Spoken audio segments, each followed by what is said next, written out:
111, Station 111, please respond for a structure fire northeast in Langdon. Again, for a structure fire northeast in Langdon. Dispatch clear. Dispatch 111, call.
My name is Ron Wenstrom. I'm station chief. I certainly didn't start out thinking I was going to be a firefighter. In the early 90s, they wanted to start a fire service. There was no fire service in the municipality at that point. We were getting fire service out of Strathmore, which at that time was very well established over many decades of service. However, the problem with Strathmore is it's at best 25 to 30 minutes away. In the very early 90s or very late 80s, I think the Alberta government started to legislate certain things about certain levels of fire service that the municipalities had to provide. And the municipal district of Rocky hired a gentleman by the name of Pat Graham that was a retired fire chief. Or County of Rocky hired him as their fire chief, and he started to try to put together a fire service. So when Pat Graham came to Langdon, he was coming through town, he was just going door to door to see what interest there was in a volunteer fire service. So he stopped in and talked to me about if I was interested, and he made it sound pretty exciting. And from there, I think he went door to door and got essentially a group of folks that may be interested, and then they had kind of a town hall meeting. If you're interested in joining the fire service, here's the sign-up sheet at the front. Come put your name on it. And at that particular meeting, there was 24 of the local folks like me said, yeah, you know what?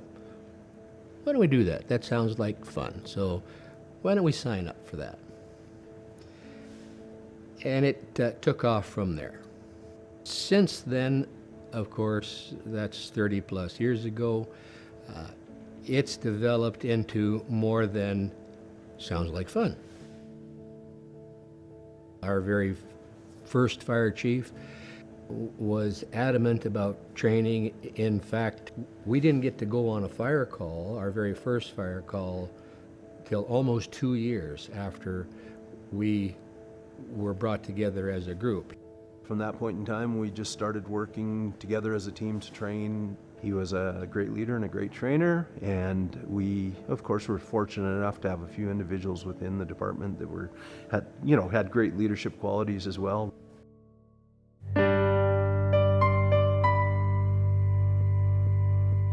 When we first moved in, I think there was about 80, 90 homes, and I always heard that saying, 310 happy people. I still think we have a lot of happy people here. I'm a third generation Langdon resident. My maternal grandfather came here in 1894. I'm third generation to live in Langdon. My grandfather farmed just outside of town here. My dad was born in a house just outside of town here. And I grew up in Langdon and have lived here for all my life. The town's, the hamlet, I guess it was a town before, many years ago. When the railway came through, it was actually a bigger than Calgary, Langdon was. Quite a few years ago. That's many years ago, yes. Yeah, it was a town before it was back to a hamlet, which it is today still. The town itself was just another, you understand, it was as the CPR came out west, they they developed towns strategically because of the need for fuel and wood, or coal and water with the rail. Every so many miles they made a town. Well, Langdon was on that rail line, and then Indus and Shepherd and all of the towns through there all came from the building of the railway. So I'm not sure my grandfather came out at that time, but shortly afterwards. And he was living in Ontario at that time, so he moved west for adventure, and that time people were moving west.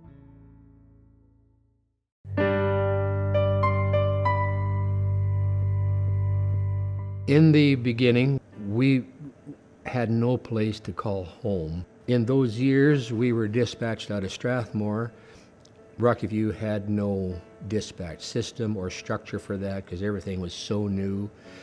The county ordered 2 new GMC fire trucks, and in the early months, the county did give us 1 bay in the greater shed. The building that, whether you've been there or not, that's the greater shed, or we shared the greater shed. It was property owned by the county, but they had graders in it, and then they built a portion on for our truck. They had a grader shed here that had 3 bays. There was 2 graders in it and 1 small bay that we could back this fire truck in.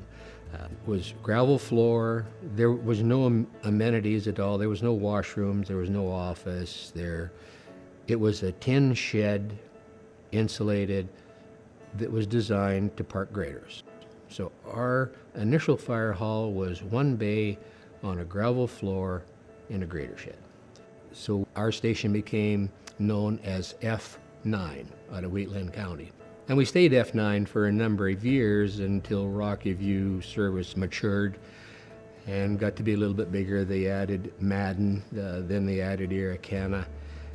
And at that point, we got our own radio system and a little bit better organized, simply through maturity through the fire system with the county.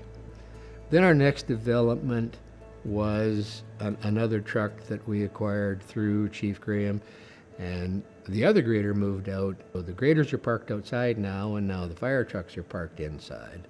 And we started gathering up more equipment, such as rescues and a bush buggy and a mobile command and various other things.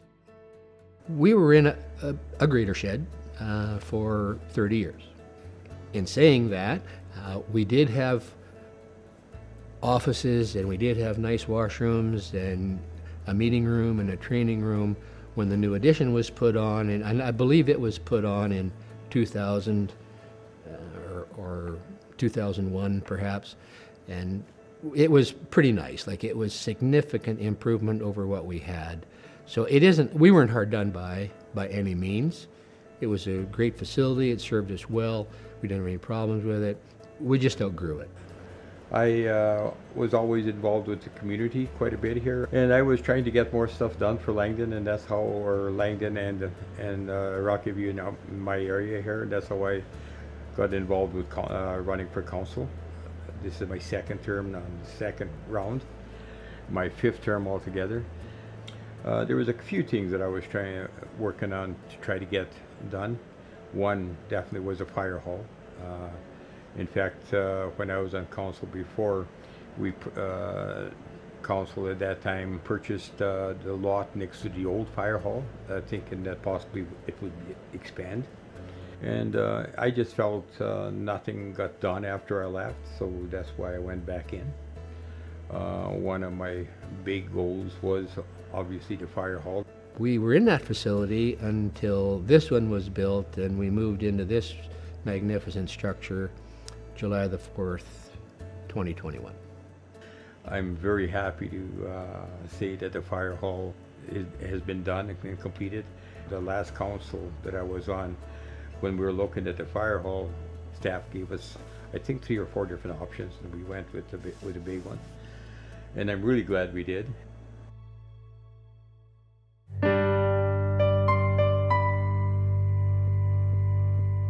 My name is Randy Smith. I'm Manager of Fire Services here at Rocky View County. I'm also the Director of Emergency Management. I've been in Rocky View County for, well, I'm going on my 9th year here in the county and managing the Regional Fire Service. So Langdon is just one component of the fire service here in Rocky View County. We call our fire service a composite fire service. We have full-time members, we have part-time firefighters, and we have the paid per call or volunteers. They're the drivers in the community for that station because they live there. They know, they know what's happening in their community. But if you look on the door of their fire truck, it's Rocky View County Fire Services. And they're just one more station in that regional fire service. So yeah, and you know that in the volunteer world and the volunteer fire services, it does give some ownership of the volunteers to the station. And so that it's not just I come to work and I do my thing and I get to go home, because they could. There's enough equipment there and to do the job, but they have ownership. They have some skin in the game in that fire station. It's a community fire station. The county has given each volunteer station pretty significant room to run the station that they think how they want the station run. Now the county and Chief Smith expects a certain level of service to be maintained, but we're given a lot of latitude as to what do we want to train on, how do we want to train it, the number of members that we need to get the job done that the county expects to be done. We're given the latitude to decide who do we want for officers and who do we want in what position. The station chief is also the senior fire ground commander within our response area. It's an autocratic system where leadership is expected, and the decisions by the leadership on the fire ground, whether it be a lieutenant or a captain, is ultimate. It's not negotiable. We have an outstanding officer group. They're all very senior guys that have been in the station a number of years. If there's disputes as to was that the right decision to make, that's done after the scene, after you get back to the hall. It's discussed at that point. But on the fire scene, whoever the fireground commander is, his decision is final. It's not negotiable. I haven't felt the scene has been in jeopardy and a command transfer needs to be done.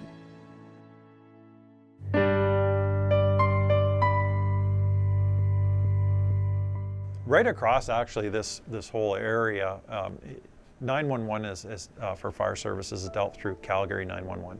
Whether you're in Langdon, you're in Irricana, or if you're in this building here, if you dial 911, the call goes to a central answer point. It's fire. It will go to Calgary 911. They also dispatch for the Calgary Fire Department, but they do the rural as well. And we have a regional radio system, and the stations are toned out based on the location of the call, and then county protocol. So each type of call denotes a certain type of response. A structure fire, just as an example, our initial response might be 2 engines and 2 water tankers. The dispatch will start to radio information to the station, and the officers there will gather that information, and then they'll start to make a call based on their professional opinion of what they need to do to deal with that, because no 2 calls are the same. The county expect us to be within an 8-kilometer to arrive here, dress, get trucks out, and be on scene within 10 minutes at 8 kilometers away. Now, of course, many of our calls are less than that, but that's a benchmark that the county has established. And we're well within that. It's very rare that a paid-per-call department can do that, but we have a lot of staff that generally lives within a mile of the hall. So we're very fortunate we have that volume of people that live close to the hall, and we can subsequently hit that target, and we've hit that target consistently year after year. Typically we will run between 40 and 60% medical calls, and you can provide life-saving care until the ambulance arrives on scene. The other high call volume is motor vehicle collisions, but we do get structure fires. Well, we're a fire department, so we're expected to put out fires. Now, we're also expected to do rescue at certain levels, whether it be farm rescue, motor vehicle accidents, which of course are very common for us to do that, industrial kind of rescues, medical service. Our medical service is basically first aid. That's our some life support system, and we do have oxygen. We can take vitals, send those information vitals off to dispatch, which ultimately gets to EMS. While they know what to expect. But it's primarily fire service, vehicle extrication, highway service, and medical service. Langdon is unique. In my 9 years here, we've never had a problem with Langdon. They are a winning team, perceived in the community. People want to be part of a winning team, and people live and work in Langdon, so we have availability. And so we don't generally have an issue in Langdon in recruiting. In fact, we typically will do a posting and we'll, get 30, 40 applicants for, 5 or 10 positions. Why do you want this job? A lot of times it's give back to my community, make a difference. And those are what you're looking for, why you want people to be there because they want to give something and not just take. It's an awesome opportunity for young people to come in and get into the fire service. What other occupation can you get into where basically you come in off the street if you're fit and you got a clean driver's record, criminal record, you're an excellent candidate to become a volunteer. We look for fit, so a team player. But once you get on, the department as a whole provides all the training. And what a great way for somebody coming into the work environment to get their first aid training, leadership training, certification. And our Langdon volunteers, they certify to national standards, the same as a full-time firefighter. It might take them a little bit longer because this isn't their full-time job. This is something they do on the side. But we do provide the same training.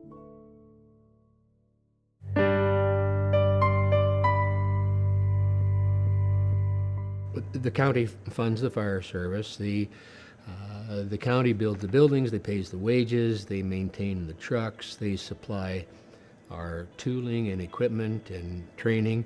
Now, we have raised a significant amount of money to put into the hall, some for training. Most of it goes to equipment and supplies to improve our capability to serve the community. Our primary income source is casinos. Now, we do have several farm people and some business people that make annual donations to us just because they think we offer a valuable service to the community. We do have a successful Firefighters Association which supplements mostly tooling that either the county doesn't have on their schedule to give us or can't afford, have the budget for that. So we've put in several hundreds of thousands of dollars over the years.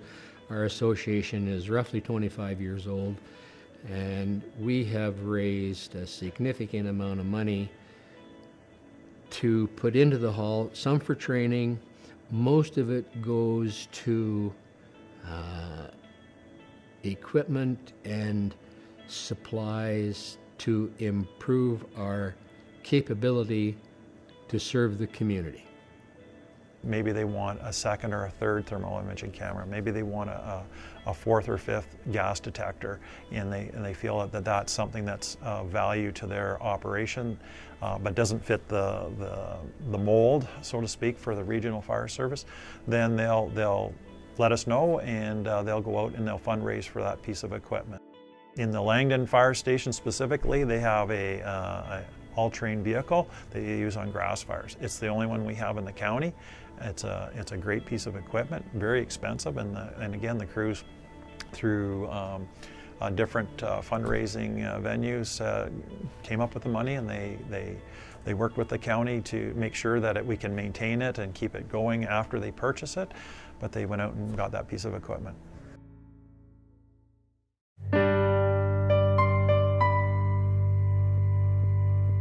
We have quite a few activities. We participate in school reading programs. We go to all of the schools in our response area every year for fire safety programs for certain grades that the school administration would like to have. Very, very involved. And they're always involved with Langdon Days. Kids can come up and they have a look at the fire trucks in the fire station. And the last few years also they've been doing burgers and hot dogs for the community. We have our barbecue every parade day. So we will have a barbecue here we feed generally between 500 to 700 people-ish. So we're set up with barbecues and tents and tables and various things. We didn't do it the last couple of years because of COVID, but we're back on schedule hopefully this year if things go well with the COVID situation. They've done this for all the years I've been here.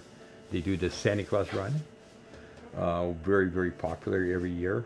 Our Santa run, as we call it, we send Santas and trucks out Christmas Eve, which is a very difficult evening to get people to come out because they have families and some dinners and kids and whatnot, but we managed to pull it off, and we send Santas and trucks down every street to talk to every child in the community. And it's a huge undertaking, takes a lot of planning, but we've done it successfully now for 25 years. But it doesn't cost the community anything, it doesn't cost the county anything. We're doing it through our association funds and some local business support.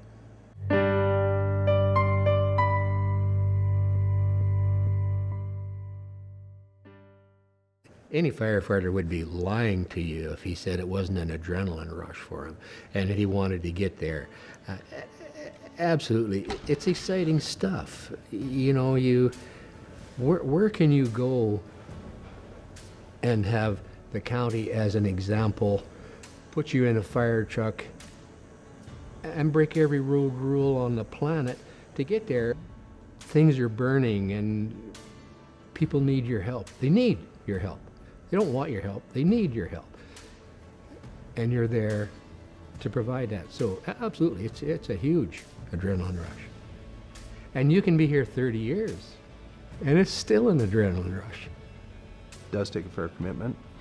There's a fair amount of things that you do to help out.